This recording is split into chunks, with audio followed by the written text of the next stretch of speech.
Chairman గారు,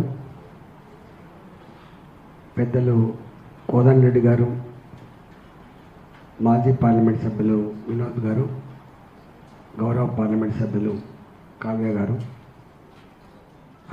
doctor Ashok garu, అదేవిధంగా బారకానాథ రెడ్డి గారు, మా మిత్రులు డాక్టర్లకి, ప్రెస్ మిత్రులందరికీ నమస్కారం. ఈ విషయం మీద చాలా సుదీర్ఘమైన చర్చ జరిగినట్టుగా అనిపిస్తుంది. ఎంతమంది ఇక్కడ ఉన్నారనేది కాకుండా చాలా ఇంపార్టెంట్ బాధ్యత కలిగినటువంటి వాళ్ళు ఈ సమావేశంలో పాల్గొన్నారు కాబట్టి నేను తప్పకుండా ఒక పరిష్కారం దొరుకుతుందని చెప్పి ఆశిస్తున్నా. అయితే అనుకోకుండా నేను పెస్టిసైడ్స్, కెమికల్స్, ఫార్మాస్యూటికల్స్, పెట్రోకెమికల్స్ ఇవన్నీ దీని కమిటీలో మెంబర్ నేనున్నా, స్టాండింగ్ కమిటీలో ఉన్నా. నాకంటే ఎక్కువ వినోదాలకు తెలుసు, స్టాండింగ్ కమిటీలు చాలా డీప్గా చర్చిస్తూ ఉంటాయి ఇష్యూస్ మీద.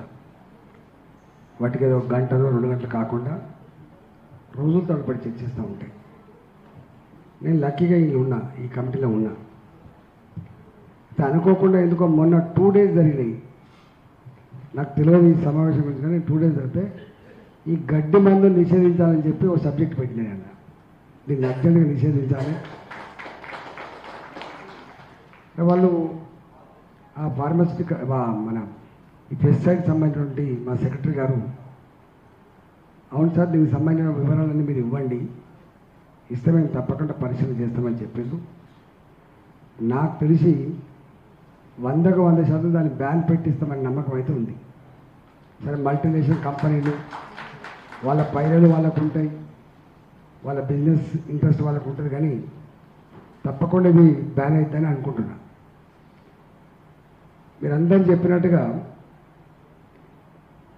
నేను కూడా 25 ఏళ్ళుగా ఈ హెల్త్ కోసమే నాకు ఒక పిఏ ఉంటాడు, మా గంగాధర్ గారు ఇక్కడనే ఉన్నాడు. హెల్త్ కోసమే ఉంటాడు, మొత్తం పేషెంట్లకు పోవడం, సాయం చేసు. మా గంగాధర్ కూడా నాయకుడు పనిచేసింది కాబట్టి, అంటే హాస్పిటల్ ఉండే పేషెంట్కి ఎంత కన్సర్న్తో పనిచేస్తామో మేము దాన్ని అనుభవించడం కాబట్టి. ఇంతకుముందు కావ్య చెప్పినట్టుగా మంచిగానే మాట్లాడుతూ ఉంటాడు.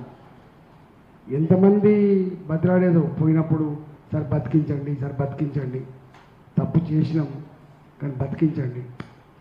డాక్టర్కి తెలుసు, మాకు తెలుసు, మేము కూడా కొన్ని 100 మంది చూసినాం కాబట్టి 100% చనిపోదని తెలుసు. కానీ చూస్తా ట్రీట్మెంట్ ఇప్పించుకోవాలి కాబట్టి ఇచ్చుకున్నాం. దీంట్లో 2 బాధలు ఏంటంటే, ఈ మధ్యకాలంలో ఆన్లైన్ గేమ్లని వస్తున్నాయి. ఈ ఆన్లైన్ గేమ్లలో రైతుల ఆత్మహత్యలు తక్కువైపోయినాయి. కుదరదు, రైతుల ఆత్మహత్యలు, కౌలు రైతుల ఆత్మహత్యలు తక్కువైపోయి 3 రకాల ఆత్మహత్యలు ఎక్కువైపోయినాయి. ఒకటి, ఈ ఆన్లైన్ గేమింగ్లో డబ్బులు పోగొట్టుకొని యువత చనిపోతున్నారు. రెండవది, ఈ మధ్యకాలంలో అన్ఎంప్లాయ్మెంట్, అంటే ఉన్నట్టుండి ఉద్యోగాలు పోతున్నాయి. ఉన్నట్టుండి ఉద్యోగాలు పోతే ఒక లైఫ్కి అలవాటు పడేటువంటి వాళ్ళు మళ్ళా ఉద్యోగం దొరకని సందర్భాల్లో ఈ పారాక్విట్ తాగి చచ్చిపోయేటువంటి సంఖ్య పెరుగుతుంది. మూడవదేమో, సరే అప్పుల బాధలు, బయట రకరకాల అప్పుల బాధలతో కావచ్చు, ఫ్యామిలీ బాధలతో కావచ్చు, ఏ బాధతో మొత్తానికి పోతుంది. దీంట్లో వచ్చిన బాధ ఏంటంటే, ఒకవైపు అప్పుల బాధనో ఏ బాధనో మంది అవుతాడు, మళ్ళీ దవాఖానకు పోతే మళ్ళా చనిపోతానని తెలిసిన తర్వాత కూడా, ఒక్క డ్రాప్ తాగినా చనిపోతానని తెలిసిన తర్వాత కూడా ట్రీట్మెంట్ మంచిగా ఇవ్వమని చెప్పి కోరినప్పుడు కొంతమంది డాక్టర్లు ఏమో ఖర్చు ఎందుకు అని చెప్పే పద్ధతిలో ఉంటారు. కొంతమంది ఏమో సరే వాళ్ళు కోరుతున్నారు కాబట్టి మనం ట్రీట్మెంట్ ఇద్దామని చెప్పి, అంటే కుటుంబం కథమైపోతుంది. ఇక ఒకవైపు మనిషి పోతాడు, రెండో వైపు అప్పులు మిగిల్చిపోతాడు ఆయనగా. ఇక ఈ వేదనంతా భరించేది ఆడబిడ్డలే. ఇక పిల్లలు వేసుకొని ఇక తాగి ఆయన పోతాడు, చచ్చిపోతాడు. ఇక బాధంతా జీవితాంతం దుఃఖాన్ని దిగమికుండా భరించేదంతా స్త్రీలే. ఇక బాధ వర్ణనాతీతంగా ఉంటుంది. అందువల్ల ఈ మధ్యకాలంలో ఇది చెప్తే ఒడవని వ్యధ, ఎందుకంటే మీరు చాలా చూసినారు కాబట్టి మేమందరం మాట్లాడినాం కాబట్టి డబ్బుల కోణం తప్ప మనిషి జీవితం అనే కోణమే లేకుండా పోయేశారు అసలు వ్యవస్థలో. ఇక్కడ చాలా ట్రాక్ తప్పినాం మనం. అది ఎట్లా పెరిగింది, అది ఎట్లా విరుగుతుందో తెలియదు, కానీ దాన్ని విరుక్కొట్టే పని తప్పకుండా పొలిటికల్ లీడర్గానే చేయాలి. పొలిటికల్ లీడర్ బాధ్యత ఉంటుందని నేను భావిస్తూ ఉన్నాను. ఇవాళ కేవలం మనం రాజకీయాలు, రాజకీయ పార్టీలు, ప్రభుత్వాలు వీటి మీదనే ఫోకస్ పెడుతున్నాం తప్ప ఈ సోషల్ ఆస్పెక్ట్లో ఇవన్నిటి పట్ల ఎక్కడో దృష్టి పెట్టకపోతే ప్రభుత్వాలు ఇంకా రాబోయే కాలంలో సమాజంలో ఒక అన్రెస్ట్ పడబడేటువంటి ఆస్కారం ఉంది.